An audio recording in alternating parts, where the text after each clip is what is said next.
Welcome to the Well Off Podcast, where the goal is to motivate, inspire, and share success principles. I'm your host, George Masri.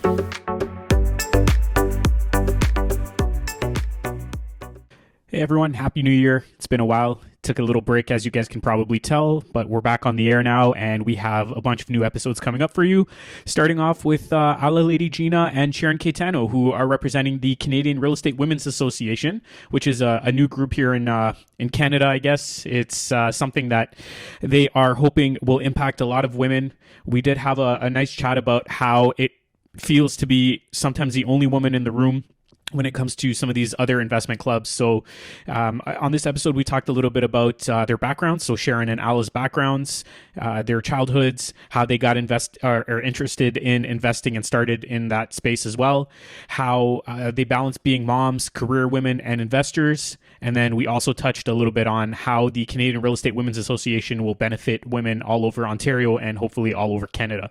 So there you go. I hope you guys will enjoy the episode. I will ask you to leave us a review. So as you can probably tell, reviews are very important because I've been asking for them for a long time. It'd be truly appreciated if you can just go on your Apple Podcasts app, go into the Well Off Podcast, scroll down until you get to the reviews section and leave us a 5-star review. And I'd love to see your comments and see what you guys think of the show. So there you go. Enjoy the episode, and I look forward to connecting with you. If you do want to reach out to me, you can just go on Instagram, WellOffX, or send me a DM there. You can also book a call on welloff.ca. There's a section there to contact me and to book a 15-minute call. Enjoy the episode. All right, I'm here with Alla, Ladygina, and Sharon Caetano, two ladies, and then my wife here, Mandy, is co-hosting today.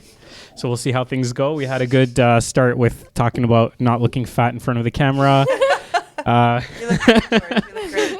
Thank you. Okay, let's start off by talking about your childhoods, because that's how we always start off. Sharon, it's your first time on. Actually, you too, Alla. Do you want to tell me, Sharon, where you grew up? Small town, I think, 500 people. Yeah, absolutely. Yeah, you remember that. No, I don't. I just heard you on Instagram. It was somebody posted it on their story. Somebody posted on their story. That's funny. Yeah, thank you to my social media guy. He's obviously doing a good job of telling people who I am.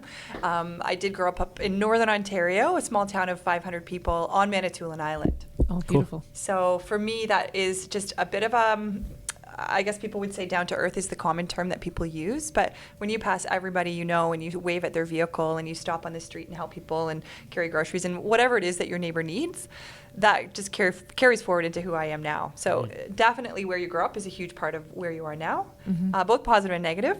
I'm happy to be living in Burlington right now and working in Oakville as a full-time realtor and an investor and a mom. So what made you come down here, just out of curiosity? Well, for anyone who travels down south, you would think, where would you think if I said down south? I think Florida. Texas. Right, or Cuba or whatever. I'm going down south on a trip. Yeah. Well, for us, down south was to come down to Southern Ontario. We were going to Hamilton or Burlington or Brantford, where my dad's family was. So what made us come down to this direction? It just simply was where opportunity was, where family was. And then I got pulled into just enjoying my time here and enjoying both Hamilton and Burlington. Awesome. Cool. Now, how about yourself? Once you said going south, I immediately started to think about my south when I was living, because we lived at the south of Russia, where I was born in North Caucasus. There's big, beautiful mountains, one of the highest peak I guess it's the highest peak in Europe. So that's where I was born and grew up, very valuing freedom a lot. Because people from mountains, they love freedom. And that's where most of my childhood was spent. And I was a baby. I was a third daughter in a big family. Everyone would be like cherishing me and like spoiling me all the way. But at the same time, we knew what it is about working hard. My dad was... he's a scientist, and he is in his area. He's a worldwide known name, and we knew that you don't mess with anything. You make money with your brain. If you're looking for a first job, it doesn't have to be something which provides you with money. It has to be something which provides you with the growth and all that stuff. So you had to grow big, but at the same time, there were lots of limiting beliefs about money. So with that background, I became a doctor, and I got married young, and then we moved to Moscow, and that's where lots of things started to shift, and we came to Canada, just me, my husband, and my son, I think 11 years ago. And that's where we became successful here, and then we started, as immigrants, and then we started to grow far, meeting people in real estate, and like, I would say that expansion keeps going with seeing what other people doing. Like, look at Sharon. If you know her, then there will be no limiting beliefs what you can do. Yeah, I know.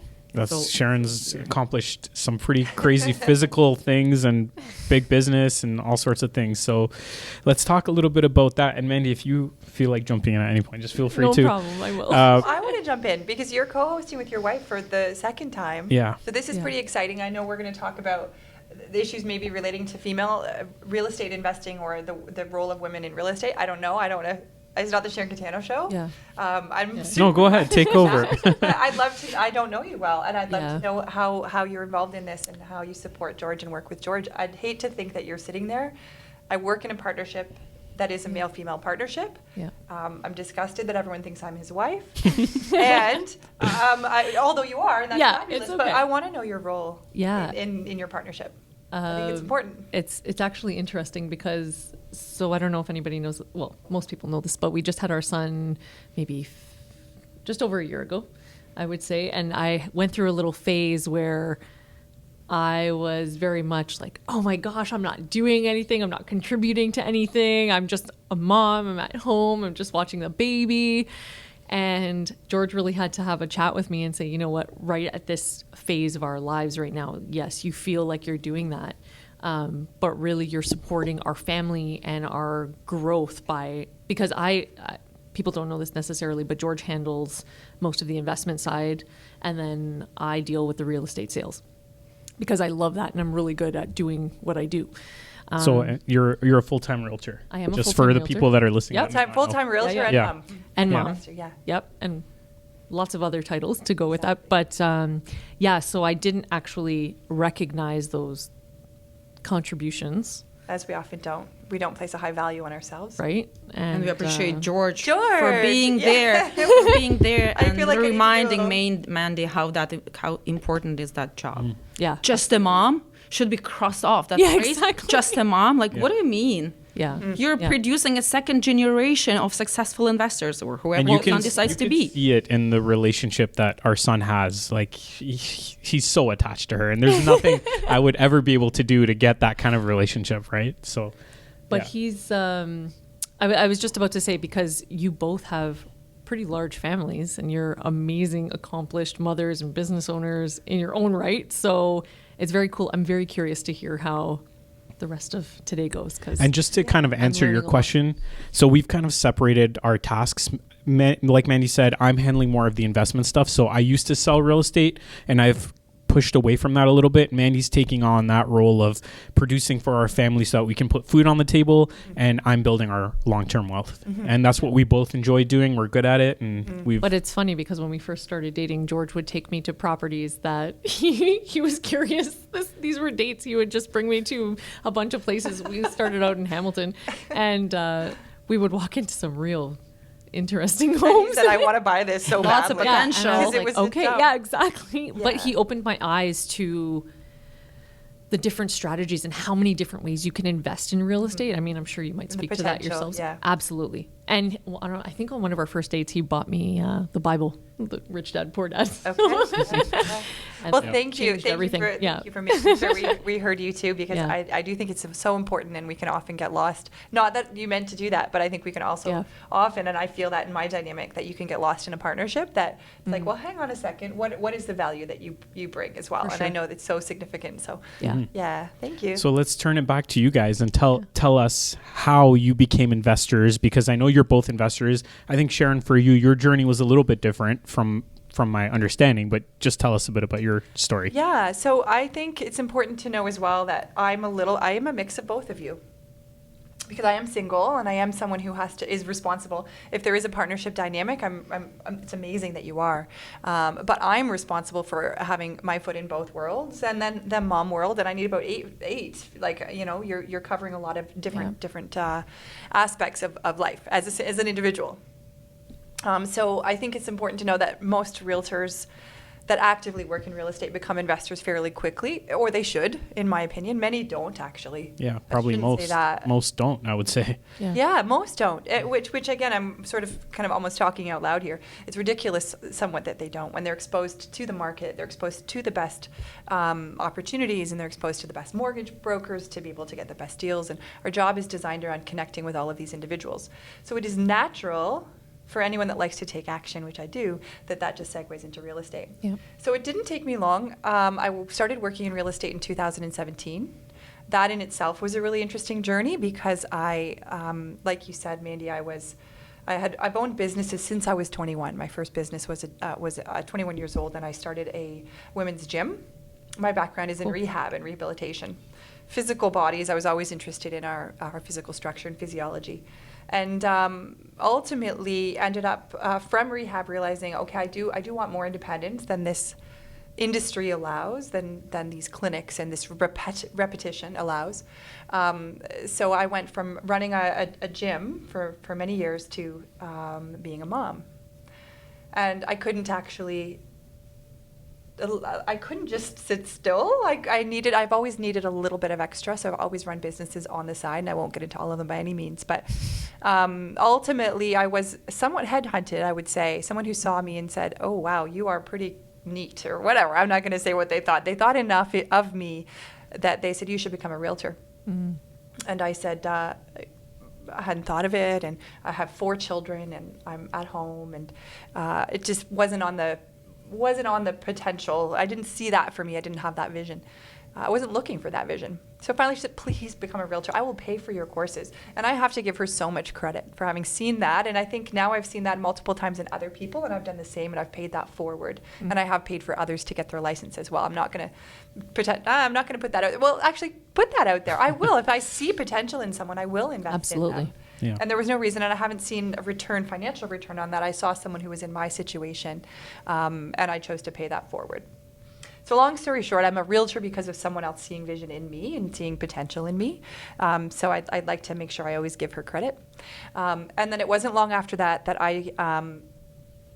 my story is interesting. My story is relationship-based. My story is one that you need to recognize that there are not limits. Mm-hmm. And I was waiting for my license to come in because I had met someone at a paint store. I was in paint clothes and paint gear, and I was at a paint store and chatting to this person. I said, well, I'm in real estate. And they said, well, oh, okay, lovely. And chatted very briefly. I said, will you sell my home? I said, absolutely, I'd love to. I wasn't even licensed yet. I was just waiting for my paperwork to come in. And it was this lovely $1.6 million estate in Mississauga. And that was my first listing. I'm waiting to get this thing listed.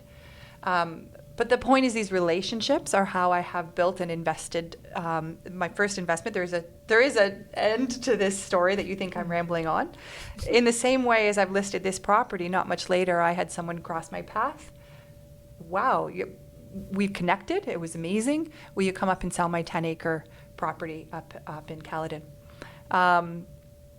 So she's a person who has sold her property. She was moving in with her soon-to-be husband. I know what she had in the bank. I know what we sold her property for. And I thought, well, she's got some equity sitting there. Let's put that to work. I'm a new realtor just coming out of a 10-year stretch of being pregnant or breastfeeding for literally 10 years straight, as we do. And she was my first call. And I did all the right things, stumbled through all the right things. And I thought, okay, I'm going to find the property. I've got to show her what I'm worth. I've got to figure this out. I'm like, I'm worth 25%. Sure, I'm worth 25%. And I power posed in my car on the way to meet with them. I'm like, how do I do that? I'm in my, and I drive a truck. I am from up north, and I was raised on a farm up there, so I'm in my truck, and I remember myself like, and I cover my shoulders, and I'm like literally and I will fully admit that this was terrifying and hard, and I didn't have experience. I had knowledge of only residential real estate, and I was like, no, I'm gonna go do this burr thing. I'm gonna go figure this out. I'm gonna buy something. I'm gonna go rehab it, and I knew what my strategy was. And by the time I got there, I talked myself up into my value, that I was worth 50% of this deal. And she just said, yeah, I love you. Yeah. And she said, I love you. I'm like, oh, okay. And I know this is not how business necessarily is supposed to go. But for me, that's how it is, how it always is. Yeah. She's now someone I speak to every day. We've done multiple transactions together. She's one of my closest friends. And I literally met her just randomly at a property. Yeah. So that's where I started. It was a duplex in Brantford, 68 Catherine Ave. From then you get into real estate and you just start to grow and you start to build connections and you start to build your network. So we've transitioned from the original brokerage that had hunted me. I transitioned to Keller Williams. You are also with Keller Williams? Yes. I remember you being at Remax, and this was an awkward. We were trying to combine things with a Remax. That's a whole other story. Oh, is it? So if I wanted to change the subject and shoot it right back your way, we'd go on a little bit for that. But yeah, no, save that for another day, perhaps. But when I did switch to Keller Williams because I grew so quickly. The small brokerage had asked me to take over and partner in that brokerage, which I wasn't interested in running someone else's business. I've always wanted to run my own show and run my own business. So essentially, we start to build these relationships. I did partner with Mark Loeffler, and we have the Caetano and Loeffler Realty Services. And the idea was that it was going to be residential and investment-focused real estate. And I was to be the residential, and he was to be the investment side. So it segued from there to building other companies and to growing with him. Top Gun Investment Group was where we took that to. Three Little Birds Properties, Inc. as well, and that's an Airbnb arbitrage company. And there's a few more in there as well, with multiple layers and multiple corporate layers. I didn't know about your other businesses too. Like I knew about Top Gun. I didn't know about Three Little Birds, but So Three Little Birds is a company that we are partnered also with Josh Doyle. Mm-hmm. Josh is a really great friend of ours, and he's also a realtor on our team. So again, in that community, we've kind of bonded together, and it just makes sense once you've found people that you're in alignment with to continue to grow with them. So Three Little Birds is it's the Airbnb arbitrage, or Airbnb generally speaking. Some are owned and some are rented, and part owner in a bar and different things. So all sorts, lots of variety, recognizing that diversifying a portfolio is an important thing. Mm-hmm. But when you're in Renaissance woman, and when you're in the real estate community, you just naturally gravitate to that. But we really do have to make sure we're diversified as well. So the kids are a whole other conversation. But I feel like I'm monopolizing things. No, here, go on. Yeah, that's me. Yeah, I remember when you were kind of on the verge of joining Keller Williams, and Mark was so excited, and he was walking around the office. I'm going to bring someone on that's going to beat all you guys in transactions. It's going to sell way more than all of you guys, make you look bad, whatever. So yeah, that was a bit of a competitive. And if you'll remember correctly, I really enjoy comfort, and I really enjoy my space just making me feel just completely at home. And I literally transformed my office into this lounge living room in a day, and I was like, who is this person? And I was like, isn't this normal? Isn't this what people do? And Mark's like, this is not normal. You're not normal. Normal is boring. Just keep doing your thing. What's funny about that? When I had an office, like literally the door with a room next to you, and I was gonna hang up a piece of art, right? And I was like, hey, I'm going to just hang this up. I'm going to put 2 nails in. And Mark's like, no, you can't put nails in the wall. That's our rule. Go get command strips. The next, like a few days later, I come and see your office. You've got artwork all over the walls. You've completely redecorated the room. You probably asked. That's the thing. I just didn't ask questions. Don't ask for permission. Ask for forgiveness. Exactly. I wouldn't even have asked that. But essentially we now have multiple offices in that space, and they're all cozy and they're all artwork. I think we need to present ourselves how we want to be, at the level that we want to be respected. And a lot of that, though, is comfort, is that I am a comfortable person, and I think we can all, there doesn't need to be a lot of pretense. So that was designed around comfort and allowing people to come into my office, to ask questions if they needed, and vice versa, to have clients come into the office. I like the open door policy, and I like thinking that all of us have an incredible amount of knowledge in our heads. And you would have known that. We would chat, just come in, shoot the shit. We talked about bed bugs for a long time. We're like, oh, how are those bed bugs? And I will always be that person who, if I can take a moment of my day to have a conversation and I don't know if it's guide somebody, but certainly I tend to have a few things to say. But that's interesting. Well, we're going to get to your story in 1 second. We don't have to be equal here, as long as we got a good story. Yeah. But the cool thing about you is that, like, at any point in the day, your office door is open. Mm-hmm. So you can walk in there and chat, and you're open to that. But a lot of people now, I feel like they want to guard their time, which is not necessarily bad, but a lot of people want to just shut the door, focus, stay away from me while I'm doing these tasks. And you're not like that at all, and you're still able to be very successful. So I think a lot of that is recognizing that we all have different levels of capacity. I respect that greatly. When someone says from 9 to 11, I'm going to do these calls. The difference is where you choose to spend your time and where you choose to prioritize. And I have ultimately so much room for growth, as we all do, but I never feel like I've got it all figured out. There's so much room for growth. But there's a massive shift in my life when I realized, so when you go through this whole momhood, and continue to, but when there's this young momhood, you're really in a bit of a survival mode, and you can't control your schedule. It's really around their needs. But there was an opportunity to choose very mindfully at some point. I can't pinpoint exactly when that was, and I don't think you're there yet, Mandy, and I think you are saying, okay, I want to use my time wisely. And that time for me is a 5 a.m. to 9 a.m. So those are the times I can get my work done and get my emails done. And I do apologize on a regular basis. Sorry if it's too early. And you have woken up to messages from me. And I have to say it. Autocorrect is a blessing sometimes. And I offered on your property, and you got the most awkward text, and you were probably dating at the time. And you're like, probably didn't tell you about it because he was like, I don't know how to read this. And your message at like whatever time, 5 a.m, probably said, good morning, gorgeous. There's an offer in your inbox. Yeah, because my name is spelled like with an S at the end. So, and I'll explain that. I'm very particular about my spelling, and I always want to respect. So Georges is your name. And my phone thought, well, she's confused. I'll just plop gorgeous in there. So, so unprofessional. But that's part of the thing that makes connecting fun. Exactly. She's like, yes, for sure. Good morning, gorgeous. And you're probably like, oh my gosh, is this normal for her? Yeah, and years later. You're sitting there. But I will always continue to share knowledge. If I don't have the knowledge, I will never tell you I do. Mm-hmm. I won't pretend. There's not a fake it till you make it thing for me. So I'm glad that you felt that, because it's authentically still true to this day that our doors open and people come in and out all the time. Mm-hmm. Yeah. Very cool. Let's shift over to your story. So it's not that easy after that story. No, her story. I just Hello, have to gorgeous. say how impressed. No, look, you tell your story. But my goodness, I was going to say even just the feedback that you gave about your childhood already had questions sparking in my head. So please. Yeah, like tell us about your journey. Tell us about how you got involved in investing, and just a little bit about that. It sounds like you had a really great foundation from your dad. And I did it by accident. Okay, so that was an accident. So me and my husband, we have a background from a completely different area. I'm a medical doctor. He is a PhD in technologist. He's super good with numbers. He can quickly process anything you want him to do. But then in 2015, we bought a house close to the lakeshore in Etobicoke. You can call it our first burr. And just because we've mentioned burr a couple times, for those that don't know, buy, renovate, rent, refinance, that's what burr stands for. Yeah, you're basically buying something really bad and quickly renovate it, and then you're able to refinance.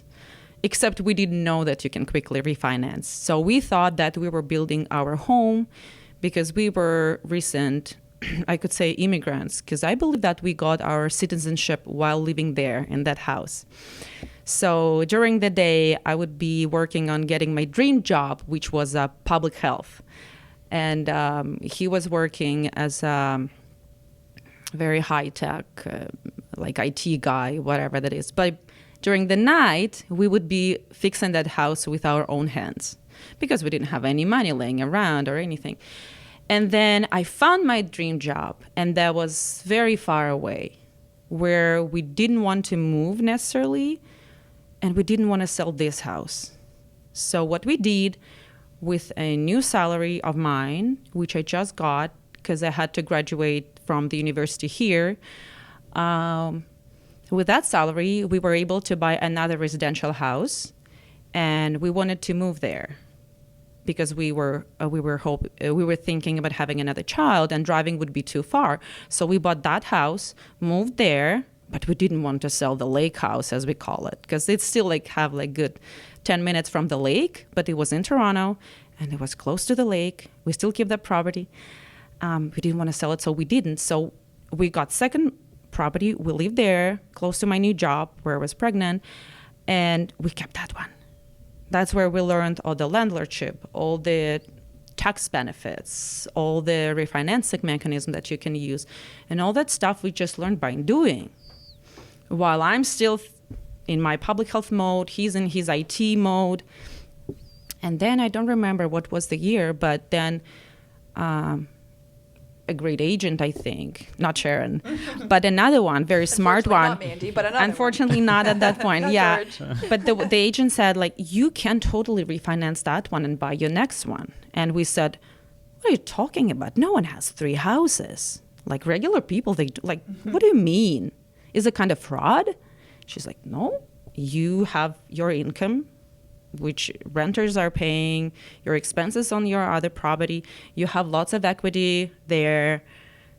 And there was the sweet change between 2015 to 2000 and I think whatever, when we had that spike. And so we had quite a lot of equity there. So the machine started working. And again, with a guy on a team who was really good with numbers, we quickly realized that the power of real estate. And that's how we started doing that. And we quickly shifted from BRRRRs on smaller buildings to multifamily. And right now our focus is all in multifamily, where you can utilize all that strategy with when I don't know how far our listeners are, like with the net operating income of the building multiplied by the power of cap rate and all that stuff, when it grows and just keeps pushing your equity there with the years, it's a very big and powerful machine, as long as you're okay with the first years of stabilizing that and having someone on an active partnership side doing that work for you. That's where the wealth is created. That's where we became excited. And that's how we keep pushing that. And that's really a passion. Once you started that, once you got that, you just cannot stop. There needs to be a book entitled The Accidental Investor, written by Alla. That's Maybe happened that's a the lot. next passion project. That's happened. I've had a lot of people come on and kind of say the same thing. Like they just got started by accident. They didn't know what they were doing. Exactly. I think most of us start that way. Like I don't think you probably knew what you were doing exactly when you got started. Oh gosh, no! I just knew I needed money. I knew I didn't have my own money because again, I had just come off this dry spell of actually any income at all, basically. This fabulous dry spell, and so no, I needed to use other people's equity and get rolling that way. And I did all the work on that property. And you start to talk a lot about leverage and the power and the worth of your time. And there's going to be a theme through this constantly. It's what is the value of your time, not as a woman necessarily all the time, but as an investor. Or as an individual, what is the value of your time? Yeah. And there's so many aspects of our day that, time versus money, that conversation needs to happen. So for me at that time, I was doing renovations myself as well. I did on all of my homes, personal homes that we flipped. My kids would shout downstairs and say, "Mom, what are you doing?" And it was an air compressor kicking on and trying to sleep. And I'd be like, "Oh, I'm building a shrinkinator to keep you small." And they're like, "No." I'm like, "It's okay. But yeah, that, starting to do all that work on your own, and to the point now that we have a full-time, we're investing at a distance, and your TV, you won't be able to see up there perhaps, but we've got multi-res high-rise apartment buildings. We just got a 90 unit, and obviously I'm not there, with Fixing a hammer all that stuff. and painting anymore. So it's not different. The leverage just needs to be done by someone else. That's so important, though, the fact that we need to be very mindful of our time. I think that's something that not everyone is kind of born with, the concept that your time is valuable. A lot of, especially if you have, like, you come from an immigrant family or whatever, they often feel like you need to do everything yourself to save the money. That's kind of the old school way of thinking. And now I think a lot of people, especially investors, are valuing their time and delegating as much as possible. Even sometimes we have conversations with Mandy's uncle, who works for like a big developer. And it's kind of like he talks about how young people these days, they're lazy. They don't want to work on the weekends. But from our perspective, it's like, hey, if you have a family, you have other things you want to do. Yeah, you don't want to work on the weekends, not because you're lazy, but it's just priorities. Smart. Well, so there's a couple pieces. It's not just saying, I want to do it to save the cost. There's also, you legitimately think you're amazing. I hope you do, because you are. You think that you're amazing. It's very hard. Because you're amazing. Because you're amazing. And it's very hard to allow someone else to step into your shoes. Mm-hmm. It's not doing the work yourself. There's the money, and then there's the fact that, I know this exactly. I know exactly how I'm going to get this done. because you know exactly what you want. And it is also hard to release that. So releasing a little bit of control while not releasing all of it. And I've had all sorts of balance of that. There's been a couple of a long challenging part in my life recently that I did the opposite and I went too far and I went, okay, they're going to take care of all of it. I have to just take a step back and deal with this over here. Well, no, you can't do that either. You need to recognize someone needs to be there, leverage them, but know your capability in that experience as well, and keeping your finger on the pulse of the business as well. 100%. Especially to keep your standards Exactly. at a certain Because level. if you don't, you're in trouble. Yeah. Absolutely. And you got to speak up a bit when you're on the mic. We got to get the cameras to point in your direction when you're speaking. Okay, no biggie. I will remember. Okay, so let's talk a little bit about the Canadian Real Estate Women's Association, which is a nonprofit association registered at a federal level. Beautiful. I feel like that deserves applause. Was that a great? Yeah. I was calling it a club earlier, and then Alla got really serious and changed her tone of voice with me. So You I were had to being make sure I said it right. You were being corrected. Yeah, no, it's a professional organization. Tell us about it. You're not being corrected. He's being educated. Educated. I like that. Yes. What do you want to know? How did this come about? What's your roles? How are you guys helping women? I think the biggest question to answer, all of that is great. Why? Why do we need it? I posted something on social media and men were like, please, another this or that. You really feel there's still a need for this? Like people messaged you saying that? Yeah. So Yeah. I think that's a question I'd like to have answered. I'm going to let Alla answer it, but the question is why do we even feel the need for this at all? Because that's an issue that is maybe not acknowledged. So are you saying that the men that were messaging you were saying like why should women form a group and There's work? a bit of how dare you. Yeah. There's a bit of how dare you still have this, feel the need for this? Like why? Like come on now. I won't embarrass them by pulling them out, but the messages were direct messages, and some of them were public messages on these posts and saying like, oh please. Which is interesting because I was actually there at your first inaugural meeting and you had a packed house. So obviously there's a need for what you're doing. So if you want to... Oh, I have my theories, but I want you to Yeah. consider because it's really the seed No, I'm was actually planted. enjoying your voices because that's how I get more information, more perspectives on that, right? Well, as an observer, because I was there, it was a great first meeting. And I think you did a great job. So I'd love for you to tell us more about how it tell came us about. why. And Tell us why. Let's answer Yeah. Sharon's question. You know, I'm coming from a medical background, and everything in our body is not for something, it's because of something.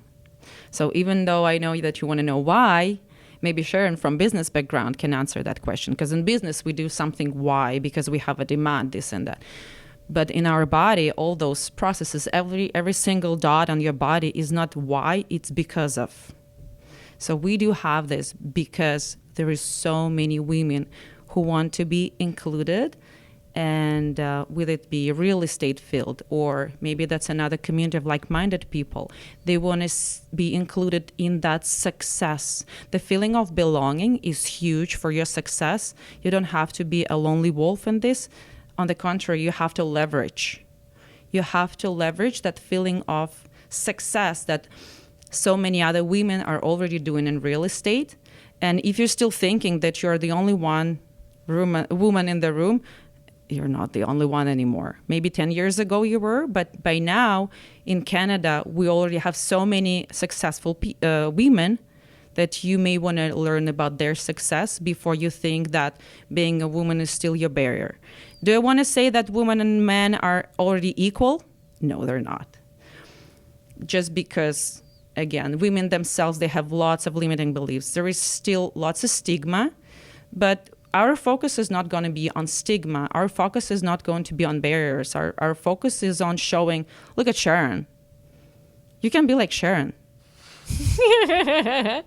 If your mind is ready for that, if you dedicate your time and maybe connect with her and ask her, she can be that one. And I don't want everyone to be reaching out to Sharon saying, they're pay for my welcome to. license now. Anybody But who knows me knows I there love is to lots connect. of successful women and men. There is one, and there is another thing. What I want people to understand, while we focus on women's success, this organization, this is this is the beginning of something big. It's not something which is limited to women. It's not, in fact, limited to anything. We already have a line of women speakers, big names, who are going to be speakers. I already have requests to become a member from a man because we are 80% of speakers' presentations, it's focused on real estate. It's not focused on women things. If you want to be a successful woman in real estate, you need to first focus on success and on real estate. You cannot, like, in this sense, there is no difference between man and woman. When you're writing an offer, unless you're writing, hey, gorgeous. When you're writing an offer, you don't think about, are you woman or are you man? Should you be oblivious to the fact that you're a woman? No, you should not be oblivious to the fact that you're a woman. I think But more first so of all- more like to build on that, it's not that we want to be oblivious to it, it's that we want to embrace it. And I think I can Yeah. comment on that only because I've experienced what you're just, I've downplayed my ability, I've downplayed my warmth in many cases, especially in the investment world. I haven't seen it as an asset. I've downplayed my children. I haven't seen them as an asset. I have succeeded despite them. And if they see this, I'm going to apologize to them.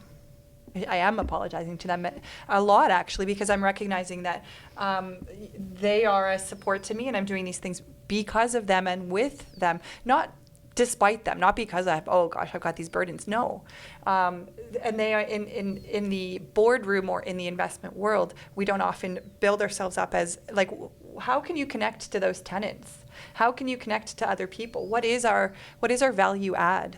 And That's one of the things that I think Lena said in Hugely your important. original, just That we are- putting the humanity back. Yeah, in. and it's not a competition. So I think that it's what you've recognized is that having this Canadian Real Estate Women Association is not a competition. It's not to say, it's simply to recognize that a lot of these things, right or wrong, a lot of these things are simply downplayed, and we choose to do it. I have chosen to do it.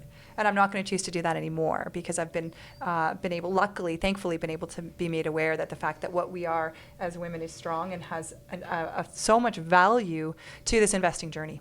I just want to ask you, but you said downplaying your warmth and downplaying your children, but I don't. How did you do that? Like, can you give an example? I'd like to know, anyone that sees this, I'd like them to know if they even knew I had kids. Mm-hmm. A lot of people don't. Would you have known I had 4 kids? I didn't know. Most I did not people know. don't. Yeah. So I think seeing me as a real individual, as a real person, seeing the fact that they are with me on this journey. So I didn't just downplay them. They were not in existence in my business life. Now, I'm not going to post them on social media because that's their choice, not mine. I'm not going to market them per se. But I think when I talk to people or when I walk and network in a room full of people, I'm talking to them just one-on-one. I love CrossFit. I love mountain biking. I love adventure racing. I'm an Ironman triathlete. I do all these things. I do. I buy these buildings. Let's talk all day long about these things. But there's a realness to us that was never on the table to me. I did not bring it up. I did not mention it. I didn't allow that layer to be part of my business or investing journey. And I say that almost as that it was a mistake. And I'm not beating myself up over it. I'm just saying it's the norm. Yeah. In a male-dominated world, to not allow that to come in. Yeah, well, being that you guys have been investing or involved in real estate for years, almost 10 years for you, I think it would be around the same for you. How do you feel like things have changed since then? Were you involved in any investment clubs or investment groups back then? And do you feel like men's perception of women in that has changed in the last couple of years? I did feel a little bit of that one woman in a room and a little bit lonely because with my husband, we have an investment company, which is called Horizon Capital Real Estate. Most of the men are on a team. Most of members are men on the team. Agent is woman. And it did give me that sense that, okay, I want to talk real estate, but I also want to talk about that with a woman. Like maybe I want to go to have a girls' night out, but also chat about that. And there was not many opportunities. And I created Grey Club, a very small private club for women to just to be in a restaurant and chat about what really matters to you. And when we talk real estate, as much as we do say that we're women, the stuff that we're talking is very serious. There's big numbers, big decisions, big obstacles that we are overcome. It's not just something that you can just sit and just casually discuss in a bar and like not embarrass your bartender. It's something that you need to be mindful who you're talking to, right? Just like any other topic. And then the feedback that I was getting was so overwhelming. So many people wanted to be included that it almost become unethical for me to be sharing that on social media, the success, because I would be like, it would not, I didn't want to look like that we don't want to include people. But also that was the intention of Great Club was something very small and boutique. But at the same time, I feel like my solution was not to post. But then I thought, okay, so there is another woman who's sitting and want to be included. But what does she do? I keep telling her month over month that, you know what, like it's all taken. So then we formed FemPower with Bina and Maggie. We formed FemPower. It's open for everyone. The idea behind that this is a girls' night out. Everyone can come. Everyone's included as much as we can, also to maintain the meaningful conversation. Because when you have a crowd, forget meaningful conversation. Like, it's just not possible. But then there was more demand, and then we're coming to that why. There is more demand, and people are saying, like, hey, can we have this speaker? Can we connect with this speaker? Can I be a speaker? Because I can help people with answering these questions. And I said, no, FemPower is not for that. Just attend another event for men and all that stuff. Or just go to another female club, whatever it may be. And then I keep getting those requests and this and that. So at some point we started to think about that. And by the end of last year, it all started to like be crystallizing to the idea of forming this conversation, this association. And we just decided to combine all the efforts and be the umbrella, like overlooking everything what's going on in Canada. Because sometimes for women, we don't have to reinvent the wheel. There is already something happening in her own backyard, and she's still suffering there alone, not knowing that there is a fabulous event next door.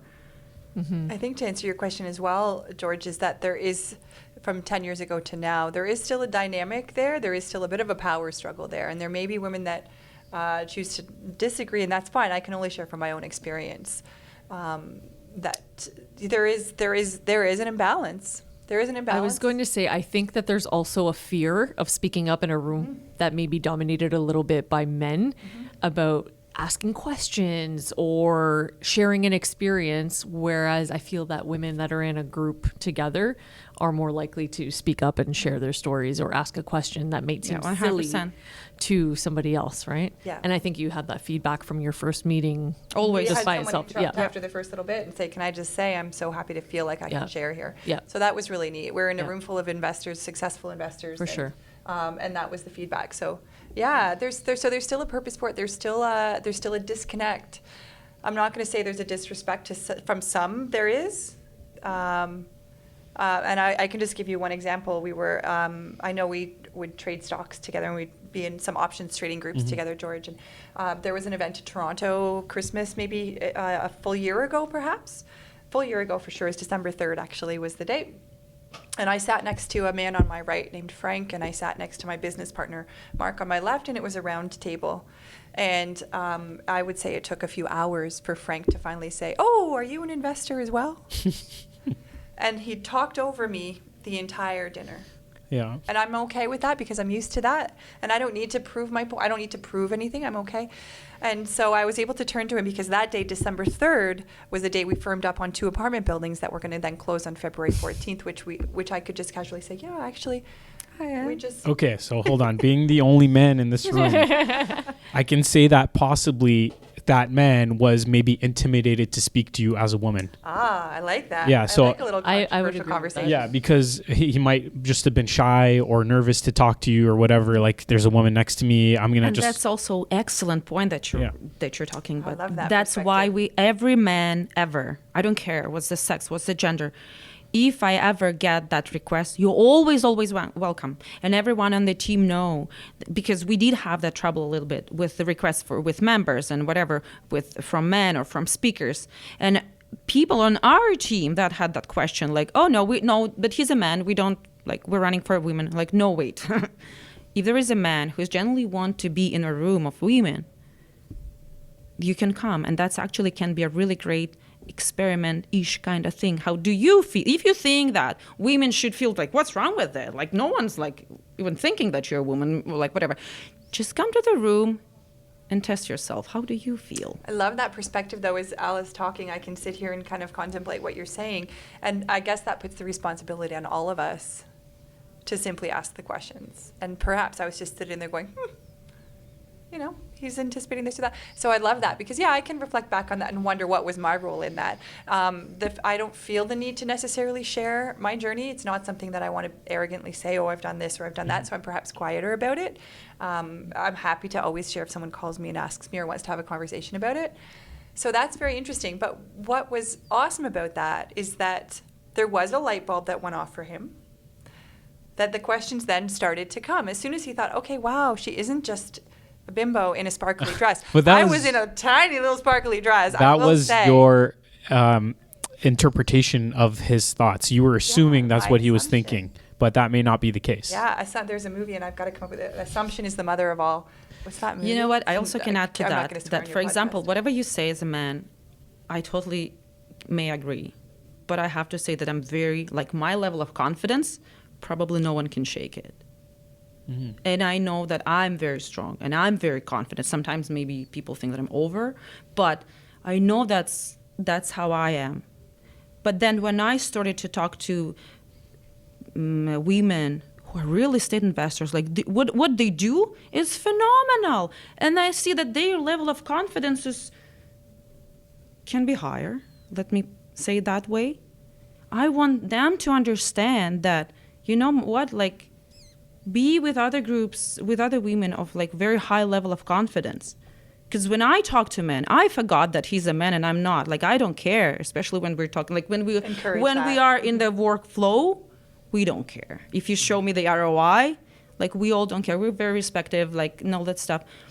But not every woman is like that. Many women will shy, how do I say that in English? Shy away from many opportunities because they may be thinking, okay, what if? Or I'm not capable of handling that opportunity. If I am in the same room where there is only one man and no one else? What if? Why did he put this bottle closer or farther or this or that? And I also can say that I'm very fortunate because my husband is always there and I'm the satellite. Because any heavy lifting done in our company is done by him. And truly, I'm a satellite. But that gives me a lot of freedom to go to a bar, to any meeting which runs until 2 a.m. Is it still meeting? To any social event which runs until like 1 a.m. It allows me to go to Costa Rica and not miss an opportunity to socialize with so many great investors, see many opportunities. It allows me to talk very, how can I say, like, would a sassy be a word? Be very brave and be myself when I talk to many other men, because I know that he's behind me, right? I mean, in terms of safety. If I'm just by myself, you wouldn't know the real me. Mm-hmm. Because while I'm very brave and while I'm very ready to be myself, I'm also very realistic, and I understand that no matter what, your safety goes first. That's why I'm also very mindful about our events, for example, for FemPower, because I do know how strong we are when we are together. But for example, if the meeting runs like to the very late time, I have to be mindful, how do my members will get home safely? Because once we all by ourselves, right? It becomes very dangerous to be in any place, even in Canada, after say 12 p.m. Can I segue back with that exact in mind as far as, by the way, I love that you sort of put me in my place. I love that. And it's not that you attempted to do that, but it's like, yeah, he says the exact same thing to me. So well, you say the same thing to me from a woman's perspective and sometimes. who knows what his perspective actually was. Yeah, but I have to just say that I love that. I did sell Frank's house about 6 months later. and Frank and his wife Sandra. So that was really fun. So there's at the end of that story is that we had an amazing conversation, and I was respected as an investor. So that was sort of fun. But when we talk about, it's a complete shift in topic though, I'm a bit concerned about that. And it's really about safety, and again, to do with women in real estate, and it's all part of it, because with the association, it's not that we want to have these, we don't want to sit there and discuss these differences. So even this conversation right now, that's not the purpose. The purpose would be to make sure that everyone feels comfortable. Yeah, we coming, run it behind the gathering. scenes. We keep it in mind, but we want their focus to be not on the barriers, but on the and adding value opportunities. to their journey with no ulterior motive. We simply want to add value to them. But we did discuss that night, and as far as in the investment world and where we fit really well and where perhaps we don't. There's physical limitations and differences, and I did share one of the mistakes that I had made in our operations out in Edmonton that we have right now, and we went through 2 property managers before I was introduced to one, and her name is Lori, and I think Lori is fabulous, and I don't know if I've ever admitted this mistake to her. Maybe she'll see it and I'll send her this. That would be lovely. So Lori is someone who works alone. She's a property manager. You really are working. We are not buying. We're burring these buildings. So just the way we burred that duplex back at the start, we're now burring these buildings. So we're buying them. And our model is based on buying a perhaps B minus, maybe C plus neighborhood. So we're looking at the potential of that neighborhood, and I'm sure your viewership knows this at all, so I won't go into that unless you want me to. But these are C buildings. We're buying, and I'm mindful that I often exaggerate. So when I say a chop shop, I'm like, oh, we had a chop shop, and we had a meth lab, and we had this. It was a bicycle chop shop. So I'm going to just say, like, it was a chop shop, but they would chop up bicycles in their apartment. But we've sort of had it all. We've had these like vagrants and issues with, especially as it gets cold in Edmonton. And I'm concerned about who is property managing my property. And someone said, oh, this woman, Lori, da-da-da. And I went, nope, I don't want to hire a woman. And that was my response. I felt like I was, allowed to say that because I was the only woman. I felt like they weren't going to be allowed to because it was an awkward conversation. I said, guys, I'm not okay with this. I'm uncomfortable with this. And again, it came back to safety. So here's my segue from that was, I'm very concerned and I don't think this is a good idea. I want the big burly man. What is that big burly man going to do when I'm coming in? Part of the investment strategy is to turn over these units. So if I've got a big, and I don't know why they're burly in my head or even what that means anymore, but this tough nut, they're whatever. Oh my gosh, it's getting worse. I'm going to go back to the just simply male property manager that comes in and we want to turn these units over. Are we offering cash for keys? What is it that conversation is like? Who's going to do a better job? Yeah.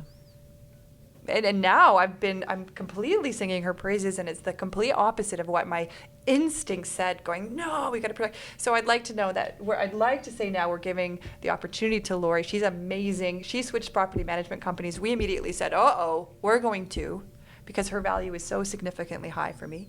The relationship building, she knows the names of and we have about 208 doors that we bought last year. I say about casually, but the number was there. How cool is this? So she knows the tenants, she knows who's coming and going, and she's in there, and I've cried with her, and that's not something I would say I would necessarily. Maybe I would have cried with a male property manager. I didn't cry with the ones we had. That we then subsequently went to Lori, and I really felt like I was riding on a donkey before, and then I met Lori, and I literally my business was able to just roam in a Ferrari or something because she's so incredible. Mm-hmm. So I was limiting women, and so I'm not just saying, oh men, da da da. No, I actually in my own business was putting a limit on my business with a female in mind, and I'm like, I hate that I did that, but I can admit that I did. Yeah.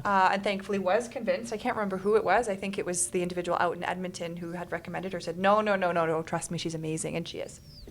Yeah. So there's lots of we fail forward. Fail forward. Yeah. You're going to stumble, and like you were both talking about your origins, and you just do it. You do it and move forward, and you're going to stumble sometimes, but you're going to learn. So and I'm sure you learned very a lot. happy to talk about the mistakes that I've made. I think that's one thing that I think is important, and that's one thing that they said in the room. I'm happy to talk to about anybody.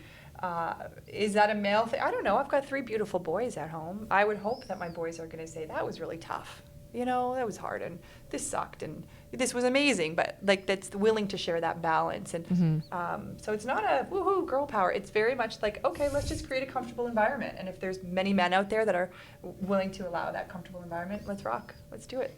Yeah, I can see how maybe some men might feel like you are going with that girl power thing and like, let's rise together and leave these men behind, or that kind of thing. There's some exclusivity there, and that's not the case. I think it really is something It's that not, yeah. I'd like to embrace the fact that I like pink. I'd like to embrace the fact that I like to wear heels, and I, you know, love to throw the work boots on as well. I typically have them in my truck, and you know, I want there to be an allowance in ourselves and in our businesses.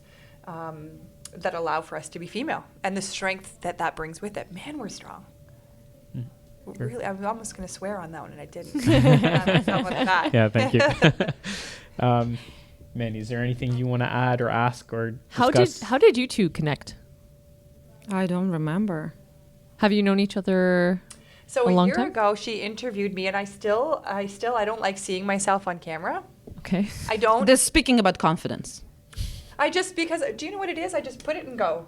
You're fabulous on camera. Thank you. Did Did you see the interview? She is so beautiful there. Aw. And she's like how she speaks, you know, how Sharon speaks, you know, but she Her looks energy. so good there. Her energy. I think it's important to just breaking the rules. I You're broke going to the be rules. welcomed back. You're going to be welcomed back. Don't worry, I've got it in with the main host here. You're going to be welcomed back. Breaking the rules, moving the mic. Yeah. I think it's important to just be authentic, speak authentically, and recognize that whether it's connecting with agents, other agents, our clients as real estate agents, other investors, our JV partners, the lawyers that we work with, everybody that we work with, just simply be real and be authentic and don't pretend. And I think a lot of women feel the need to pretend in a world that's, you know, aggressive and all these things, but just simply don't. Just say it how it is. I was your president, and thank you. I was so honored to be asked to be there, and I'm looking forward to the growth of the association as well. But I don't imagine I'll ever have anything scripted. So as long as we're going to just discuss real life, real estate, real investing, real life as women, real life as mothers, and go from there. Very cool. Anything you'd like to add? Let me add that there was a moment when even Sharon knocked and said, I want to be in one of those dinners. That was long ago. Mm-hmm. That was long ago. So can you imagine if a woman like this scale, is this correct in English? Yeah. Yeah. I think so. Yeah. Yeah. Even if a woman like that wants to be included, you can imagine. And I don't think that it's just from the understanding. I'm always going to ask. I'm always going to say, hey, Right? I want to come. Like, So- I'm going to come for breakfast one day at these, you know. That just gives you an idea that first you have to be proactive. If you want Sharon in an interview, you have to knock and say, hey, Sharon, would you be in the interview with me? Or if you want to be included in a dinner, you have to be proactive and knock the door and say, hey. Make it happen. Yeah, make it happen. Exactly. Be proactive. But also, it's same for men, for women. We have the same thing that it doesn't matter if you're a man or a woman. You need to know what you want. In my definition of success, doing what you want, being happy about that. What does need to happen for this to happen? First, you need to know what you want. What do you want? This is the hardest question. Be able to find the difference between what you want and what do you think other people want for you. Mm-hmm. What do you think would be a success in other people's minds? But before you answer that, know what you want and then be proactive about that. And then there is a second part.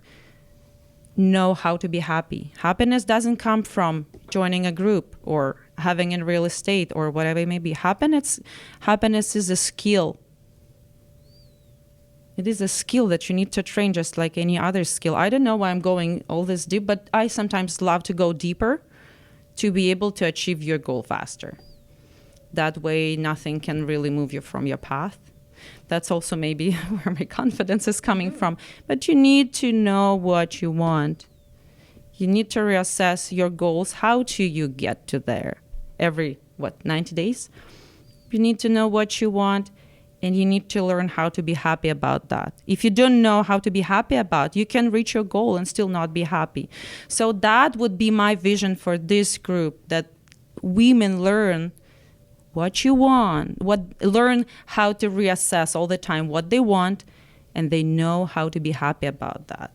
Because I see during this, I can say that running these groups for women over years now, that I see them on different scales in different circumstances. Not everyone still know what they want. They're very busy. Their schedule is packed, but they still, what is that? Prioritizing their schedule instead of scheduling their priorities. That is very important because, again, they have too much running around in their mind, still with that being woman or whatever, mom, just a mom. So that would be my vision of success for those women. Very cool. I love that. For the women or anyone listening, you said men might be allowed in this group, or They're absolutely welcome. And actually, Yeah. that's great that you asked, because we have our next meeting on February the 10th. And one of our speakers is man, it's Alfonso Quadra, who has an excellent story to share.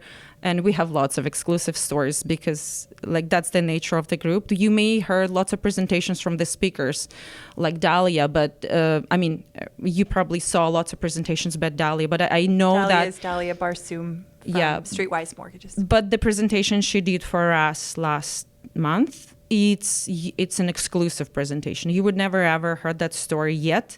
Maybe she will share that because the feedback was phenomenal.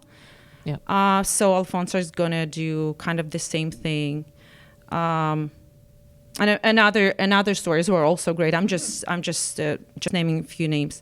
Alfonso is going to share his perspective on women in real estate, how women was influencing his success as real estate investor. He's also raising successful real estate investor who is a woman too.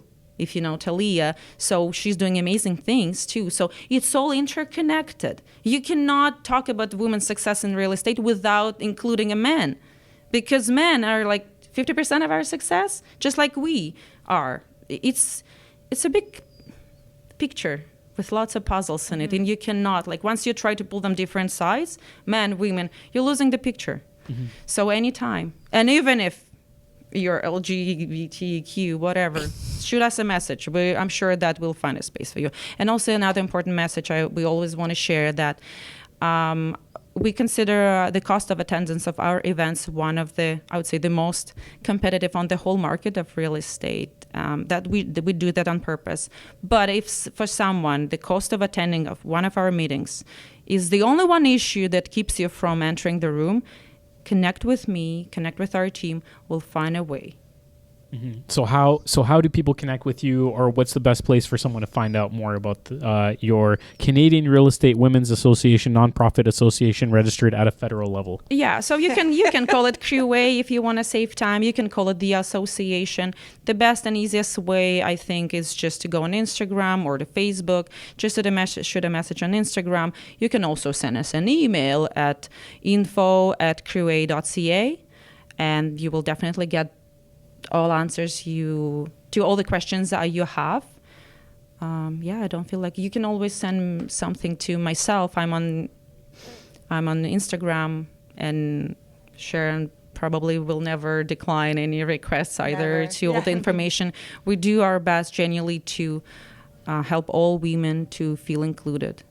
And men. I just want to say, I want to bring it full circle almost, and just add one more thing if we can, just while we're here, because there's the opportunity. You're talking about confidence, and a lot of people, generally speaking, both men and women, and I'm going to just generalize that for everybody, is that confidence is just like a muscle. Absolutely. And we're going to the gym, and we're going to CrossFit, and we're going to all these places. There are all these different things, and you know that I'm physically active and doing all these things.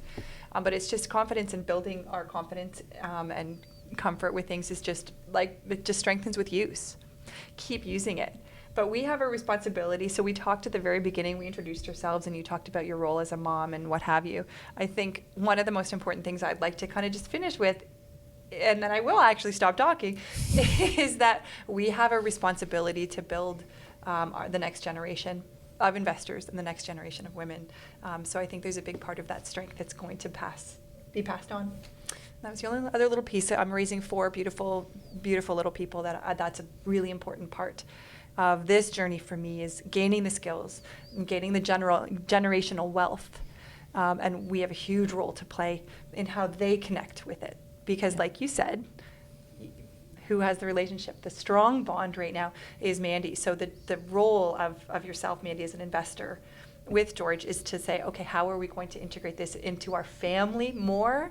And that's one thing that I'd like to make sure that we do as women as well. And there's strength there. And we have a disconnect. We have an imbalance. And we recognize that imbalance. And that imbalance is okay.